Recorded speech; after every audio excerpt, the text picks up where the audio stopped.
ಇನ್ನು ದಸರಾ ಸಂದರ್ಭದಲ್ಲಿನೇ ಮೋಹನ್ ಭಾಗವತ್ ಅವರ ಮಾತು ಬಹಳಷ್ಟು ಚರ್ಚೆಗೆ ಈಡಾಗಿದೆ. ಬಾಂಗ್ಲಾದೇಶದಲ್ಲಿ ನಡೆದಂತಹ ಘಟನೆ ಭಾರತದ ಹಿಂದೂಗಳಿಗೂ ಒಂದು ಪಾಠ ಅನ್ನುವಂತಹ ಮಾತುಗಳನ್ನು ಆರ್ಎಸ್ಎಸ್ ಮುಖ್ಯಸ್ಥ ಮೋಹನ್ ಭಾಗವತ್ ಅವರು ಇವತ್ತು ಹೇಳಿದರು.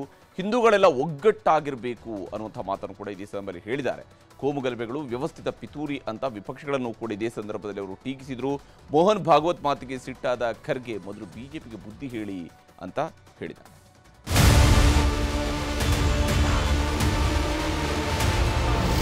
ಆರ್ಎಸ್ಎಸ್ ನಾಯಕ ಮೋಹನ್ ಭಾಗವತ್ ಹೆಚ್ಚು ಮಾತಾಡಲ್ಲ. ಮಾತಾಡಿದ್ರೆ ಅದರಲ್ಲಿ ನಾನಾ ಅರ್ಥಗಳಿರುತ್ತೆ. ಕೇಂದ್ರ ಸರ್ಕಾರಕ್ಕೂ ಚಾಟಿ ಬೀಸುವ ಸಂದೇಶಗಳಿರುತ್ತೆ. ವಿರೋಧ ಪಕ್ಷದವರಿಗೂ ಎಚ್ಚರಿಕೆ ಸಂದೇಶ ಹೋಗಿರುತ್ತೆ. ಎಲ್ಲಕ್ಕಿಂತ ಹೆಚ್ಚಾಗಿ ಸಮಾಜಕ್ಕೆ, ಹಿಂದೂಗಳಿಗೂ ಸಂದೇಶ ರವಾನಿಸ್ತಾರೆ. ಇದಕ್ಕೆ ಸಾಕ್ಷಿ ಇವತ್ತು ಮಹಾರಾಷ್ಟ್ರದ ನಾಗ್ಪುರದ ಆರ್ಎಸ್ಎಸ್ ಕಚೇರಿಯಲ್ಲಿ ನಡೆದ ವಿಜಯದಶಮಿ ಕಾರ್ಯಕ್ರಮದ ಭಾಷಣ. ಕೋಲ್ಕತ್ತಾ ವೈದ್ಯೆ ಅತ್ಯಾಚಾರ ಕೊಲೆ ಕೇಸ್ ವಿರುದ್ಧ ಆಕ್ರೋಶ. एक द्रौपदी के वस्त्र को हाथ लगा, महाभारत हो गया। एक सीता का हरण हो गया, रामायण हो गया। यहां पर कैसी घटनाएं घट रही है। अब कलकत्ता में जो हुआ आरजीकर अस्पताल में, लज्जाजनक घटना है, हम सबको कलंकित करने वाली घटना। और ये एक नहीं है, घटनाएं होती है, उसका नियंत्रण वगैरह करना। जैसे वहां खड़े हो गए समाज के सब लोग डॉक्टर लोगों के साथ, घटना होने ही नहीं देना, इसलिए चौकन्ना रहना चाहिए। परंतु होने के बाद भी वहां जिस प्रकार से टालमटाल का प्रयास हुआ, अपराधियों को संरक्षण देने का प्रयास हुआ, ये जो अपसंस्कृति फैली है, उसके साथ अपराध और राजनीति का जो गठबंधन हो गया है, उसके ये परिणाम है। ನಾವು ದುರ್ಬಲರಾದ್ರೆ, ಒಗ್ಗಟ್ಟಿಲ್ಲದಿದ್ರೆ ಟಾರ್ಗೆಟ್ ಆಗ್ತೀವಿ. ಬಾಂಗ್ಲಾದಲ್ಲಿ ಹಿಂದೂಗಳೆಲ್ಲ ಒಗ್ಗಟ್ಟಾಗಿ ರಕ್ಷಣೆಗೆ ರಸ್ತೆಗಿಳಿದ್ರು. अब हमारे पड़ोस में ही बांग्लादेश में क्या हुआ, उसके कुछ तात्कालिक कारण और पहलू है, ये बात ठीक है, लेकिन इतना बड़ा उत्पात तो उससे नहीं होता कि उस उत्पात के कारण वहां के हिंदू समाज पर जो अत्याचार बार बार होते हैं, उस परंपरा को फिर से दोहराया गया। पहली बार वहां का हिंदू संगठित होकर अपने बचाव में रास्ते पर आया, इसलिए कुछ बचाव हो गया। परंतु कहीं कोई गड़बड़ हो, दुर्बलों पर अपना गुस्सा निकालने की ये जो कट्टरपन की प्रवृत्ति है, वहां के हिंदू क्या, वहां के सभी अल्पसंख्यक, उनके सर पे खतरे की तलवार लटकी रहेंगी। ವಿಪಕ್ಷಗಳ ಮೇಲೂ ಹರಿಹಾಯ್ದ ಮೋಹನ್ ಭಾಗವತ್.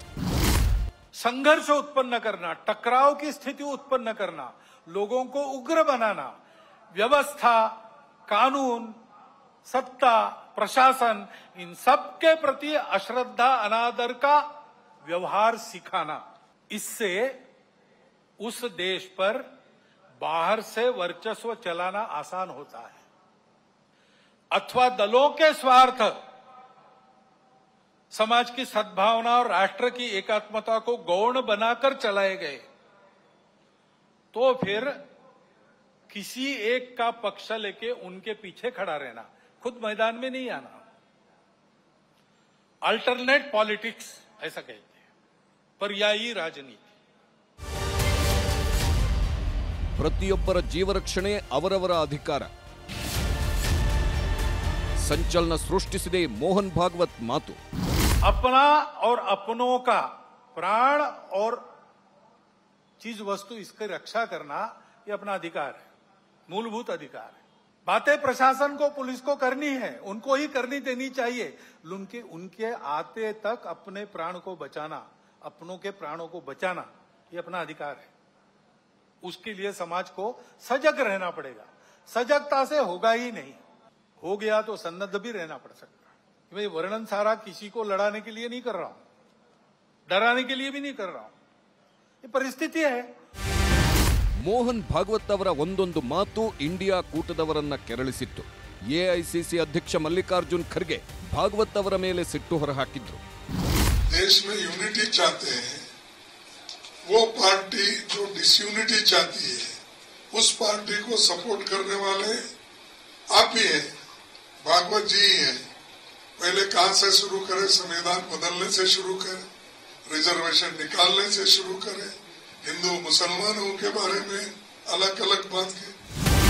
ರಾಜಕೀಯ ಏನಾದರೂ ಇರಲಿ, ಮೋಹನ್ ಭಾಗವತ್ ಭಾಷಣದಲ್ಲಿ ಸಂವಿಧಾನ, ಅಂಬೇಡ್ಕರ್ ಬಗ್ಗೆ ಗುಣಗಾನ, ಮೋದಿ ಸರ್ಕಾರದ ಕಾರ್ಯಕ್ರಮಗಳನ್ನು ಪ್ರಶಂಸಿಸಿದ್ರು. Bureau report, news 18.